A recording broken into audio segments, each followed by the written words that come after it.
Corona virus महामारी के प्रभाव के कारण निर्मित हुए लॉकडाउन के बाद मजदूरों का अव्यवस्था के साथ आवागमन करना थमने का नाम नहीं ले रहा।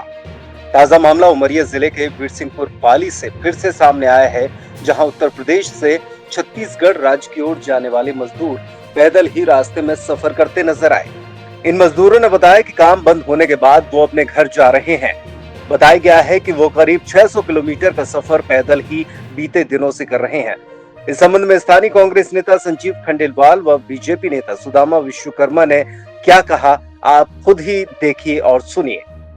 कांग्रेस एवं वामपंथी विचारधाराओं की एक गहरी साजिश है, जिसके तहत जबकि माननीय प्रधानमंत्री जी माननीय नितिन गडकरी जी ने स्पष्ट रूप से घोषणा की है कि पूरे देश में जहां रेड जोन है, हॉट स्पॉट क्षेत्र है, जहां गंभीर स्थिति है, वहां उन क्षेत्रों को छोड़कर बाकी जगह सारी फैक्ट्रियों का काम चालू होना है, सारे विकास के काम चालू होने हैं जिनमें मजदूरों को लगना है। और जो मजदूर जहां पर काम करने गए थे उनको वहीं रहना चाहिए, वहीं उनको मजदूरी करना चाहिए, वहीं उनको काम करना चाहिए और देश के विकास में अपना योगदान देना चाहिए।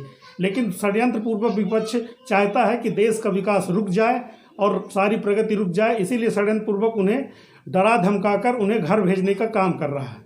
कहीं ये अज्ञानता की वजह से, क्योंकि एक सिस्टम है, एक नियम है, उसके हिसाब से प्रदेश सरकार के नंबर भी दिए गए हैं, टोल फ्री नंबर, उनमें उनका पंजीयन कराया जाता है।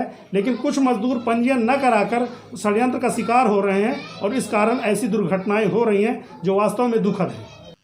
अभी जब से लॉकडाउन हुआ है, प्रायः देखने में आ रहा है कि राष्ट्रीय राजमार्ग से कई राज्यों के, जैसे यहाँ से छत्तीसगढ़ की जो लेबर है वो भी गुजर रही है। एक एक साइकिल में 3-3 से 4-4 से लोग गुजर रहे हैं। यहाँ तक कि रेलवे लाइन से भी अभी देखने में आया, बिलासपुर की तरफ से कटनी की तरफ जाने वाले लोग भी आते जाते मिल रहे हैं। और अभी जैसे हाल में ही एक जो ये औरंगाबाद की जैसी घटना घटी है, जिसमें आपके ज़िले के भी कई लेबर जो है वो मतलब काल के गाल में समा गए हैं।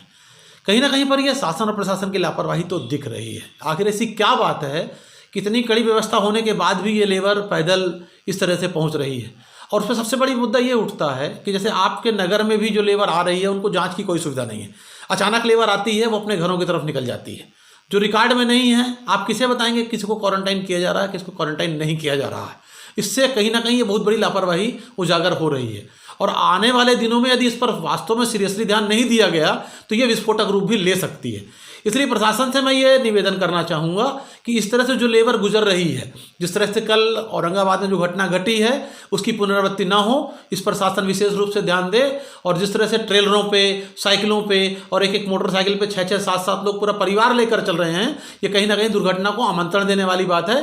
तो प्रशासन इस पर सख्त से सख्त कार्रवाई करे। मैं ये नहीं कहता 188 की कार्रवाई करके करे, लेकिन एक मानवीय के तहत, मानवीयता के तहत, जिस तरह से हमारे समाज सेवी, हमारे युवा वर्ग उनकी व्यवस्था कर रहे हैं, खाने की व्यवस्था कर रहे हैं, उनके रहने की व्यवस्था कर रहे हैं, तो शासन का भी ये दायित्व है कि आगे बढ़कर शासन इसका व्यवस्था करे और सकुशल उन श्रमिकों को और आने जाने वाले लोगों को उनके घर तक पहुंचाए।